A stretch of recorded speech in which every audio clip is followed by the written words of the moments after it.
तो आज मैं आपको एक ऐसी हॉरर स्टोरी सुनाऊंगा कि जब एक घोस्ट ने जो है वो बदला लेने के लिए यहाँ पे एक पूरी फैमिली को जो है वो मौत के घाट उतार दिया था। तो ये कहानी शुरू होती है यहाँ पे एक चक नाम के बंदे से।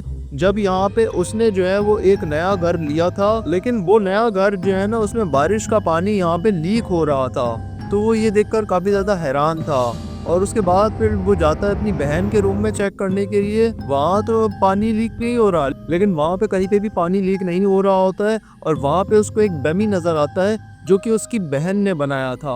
अब इस डमी का मैं इसलिए जिक्र कर रहा हूँ क्योंकि ये जो डमी है यही आगे चल के जो है वो इन लोगों के साथ बहुत बुरा करने वाला है। तो उसके बाद फिर यहाँ पे जो चक था वो यहाँ पे सारे घर की यहाँ पे तस्वीरें लेता है उस एजेंट को भेजने के लिए जिस एजेंट से उसने यहाँ पे घर खरीदा था।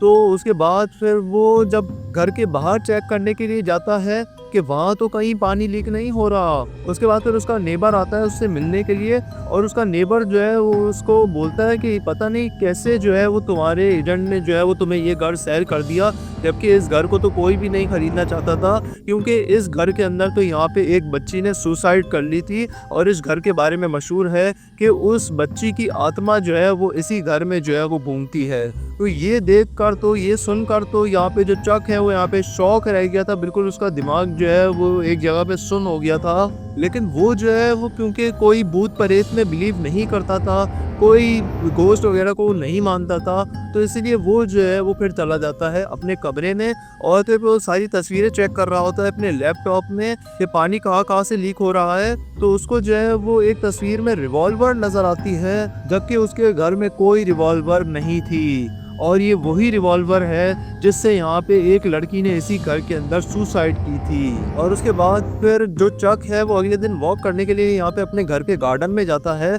तो वहाँ पे जो है उसको वही डमी नजर आती है जो उसकी बहन के कमरे में मौजूद थी। तो वो ये देखकर हैरान हो जाता है और उसका नेबर आता है, उसके नेबर से उसकी बात होती है तो उसके नेबर को वो ये बात बताता है। तो उसका जो नेबर है वो उसे जो है वो उस विलेज की लाइब्रेरी में जाने का कहता है जहाँ पे इस घर से रिलेटेड जो है वो किताब भी मौजूद थी, इस गांव की हिस्ट्री मौजूद थी उस किताब के अंदर, तो उसमें ये घर भी शामिल था। तो इसीलिए जो है वो उसे वहाँ जाके उस किताब को पढ़ने को बोलता है और कहता है रात को हम इस बारे में बात करेंगे, हम सारे नेबर्स मिल के इस बारे में तुम्हें बताएंगे कि इस घर में एक्चुअली हुआ क्या था, तो रात को हमारी मीटिंग में आ जाना। तो उसके बाद फिर जो ट्रक है वो यहाँ पे चला जाता है लाइब्रेरी में और लाइब्रेरी में उसको वो किताब मिलती है। तो वो किताब के बारे में जो है वो जब एक लड़की से पूछने के लिए जाता है तो वो लड़की जो है वो यहाँ पे रो रही थी और कह रही थी कि इस गांव की हिस्ट्री के बारे में ज़्यादा इंटरेस्ट मत लो और अपने इस घर के बारे में भी ज़्यादा इंटरेस्ट मत लो क्योंकि इस मिस्ट्री को आज तक कोई भी सुलझा नहीं पाया है। उसके बाद फिर वो यहाँ पे चला जाता है लाइब्रेरी के ओनर्स के पास और लाइब्रेरी के ओनर्स से वो जो है वो इस गांव की हिस्ट्री पूछता है, इस घर की हिस्ट्री पूछता है। उसके घर का नाम था 15 रोज लेन, तो वो उसकी हिस्ट्री पूछता है। तो वो लाइब्रेरियन जो है वो वहाँ से उठ के चला जाता है और फिर जो ट्रक था वो यहाँ पे वो किताब लेकर घर आ जाता है। वो उस किताब को पढ़ ही रहा था, लेकिन उसकी जो एक स्टूडेंट है वो यहाँ पे उससे मिलने के लिए यहाँ पे घर में आई थी और वो म्यूजिक सीखना चाह रही थी यहाँ पे चक से। तो चक उसे बिठाता है उसके लिए पानी लेने के लिए, जब जाता है तो उसको पियानो बजने की आवाज़ आती है, लेकिन उसको लगता है कि पियानो उसकी स्टूडेंट बजा रही होगी। लेकिन जो है जब वो मुड़ कर देखता है तो जो स्टूडेंट है वो तो यहाँ पे किचन के दरवाजे पे ही खड़ी हुई थी। तो वो यहाँ पे जो है वो बहुत ज़्यादा डर जाता है और फिर वो जब पियानो वाले रूम में जाता है तो आवाज़ भी आना बंद हो चुकी थी और उसके बाद फिर पियानो वाले रूम में कोई मौजूद नहीं था, कोई भी उसको वहाँ पे नहीं मिलता है। तो ये देखकर चक जो है वो काफ़ी ज़्यादा शॉक हो जाता है और फिर जब वो रात को सोने की कोशिश कर रहा होता है तो उसको नींद नहीं आ रही होती है क्योंकि वो बहुत ज़्यादा डर चुका था। तो उसके बाद फिर वो यहाँ पे नेबर्स की मीटिंग में चला जाता है। मीटिंग में वो लाइब्रेरियन भी बैठा हुआ था और उसके अलावा जो है मीटिंग में उसको ये पता लगता है कि ये घर जो है वो हेलन का था पहले, जो 15 रोज ले है जिसमें अब यहाँ पे चक रहता है वो पहले हेलन का था।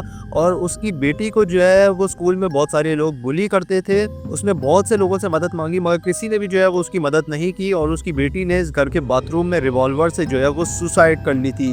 तो रिवॉल्वर का नाम सुन के तो वो वैसे ही डर जाता है क्योंकि उसने जो फोटोज देखी थी अपने लैपटॉप में वहाँ पे भी रिवॉल्वर ही मौजूद थी। और ये वाकया होने के बाद, ये इंसिडेंट होने के बाद जो है ना यहाँ पे इस गांव के अंदर जो है वो एक आत्मा भटकती है और वो आत्मा जो है वो उन सारे लोगों को एक एक करके मार रही होती है जिन्होंने जो है वो उसकी बेटी की हेल्प नहीं की थी, यानी कि वो हेलन की आत्मा है। तो चक जो है वो ये सब सुन के काफ़ी ज़्यादा डर जाता है और वो लोग फिर इस मीटिंग को ख़त्म करते हैं और चक फिर घर पे आके सो जाता है। और उसकी बहन को जो है ना वो रात में अपने रूम के अंदर जो बाथरूम का बल्ब जो पहले बंद था वो फिर जलता हुआ दिखाई देता है, वो जाकर बंद कर देती है, वापस आकर सो जाती है। फिर जो है वो दोबारा वो बल्ब जल जाता है, फिर वो जाकर जो है उस बल्ब को निकाल के अपनी टेबल पे रख देती है। और जब वो सुबह उठती है तो उसको ऐसा लगता है कि वो सपना देख रही थी, लेकिन जब वो अपने टेबल के ऊपर उस बल्ब को देखती है तो उसको समझ में आ जाता है तो रात को कोई सपना नहीं देख रही थी, बल्कि जो है वो उसके साथ रात को कुछ हुआ है, कोई था जो यहाँ पे इस बल्ब को बार बार खोल रहा था। चक की बहन मारिया जो है वो अगले दिन सुबह एक लाइव सेशन कर रही थी, एक लाइव स्ट्रीम कर रही थी अपनी फ्रेंड के साथ। तो उस फ्रेंड को जो है वो मारिया के पीछे जो है वो जो मूर्ति रखी हुई थी, जो डमी रखी हुई थी, वो यहाँ पे जो है वो हिलती हुई नजर आती है। उस डमी ने जो है वो पीछे मुड़ के भी देखा था और वो जब मारिया को कॉल करती है तो मारिया जो है वो एक ड्रेस के पास जाती है कि शायद वो उस ड्रेस के बारे में वीडियो कॉल कर रही है। तो जब मारिया वापस आती है तो देखती है कि वो डमी वहाँ पे मौजूद ही नहीं थी और ये देखकर मारिया बहुत ज़्यादा डर जाती है। तो इस घर के तीनों मेंबर्स के साथ जो है वो कुछ अजीब हो रहा था, कोई उन्हें हॉन्ट करने की कोशिश कर रहा था और फिर ये तीनों समझ जाते हैं कि इस घर में जो है वो कोई तो घोस्ट मौजूद है। उसके बाद फिर इजाबेल का और चक का एक फ्रेंड आता है एक मैप लेकर और उनको उस मैप से ये पता लगता है कि ये हेलन के पुराने घर का मैप है। और फिर वो लोग ये सोचते हैं कि वो वहाँ पर जाकर जो है वो हेलन की स्पिरिट से जो है वो माफ़ी मांगेंगे कि जो कुछ भी उनकी बेटी के साथ हुआ तो उस वजह से वो यहाँ पर माफ़ी मांगेंगे उससे। तो उसके बाद फिर चक जो है वो वहाँ पे जाने की करता है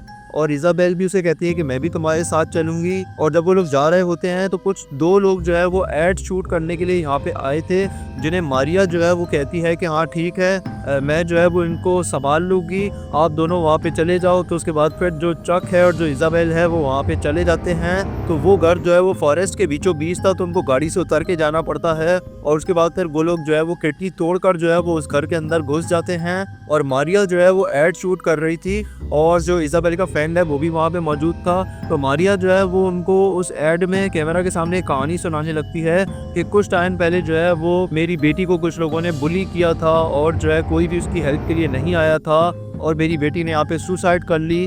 तो उसके बाद फिर जो इजाबेल का फ्रेंड है उसको जो है वो पता था कि ये हेलन की बेटी की कहानी है। तो उसके बाद फिर जो इजाबेल का फ्रेंड है वो यहाँ पे उससे उसकी बेटी का नाम पूछता है।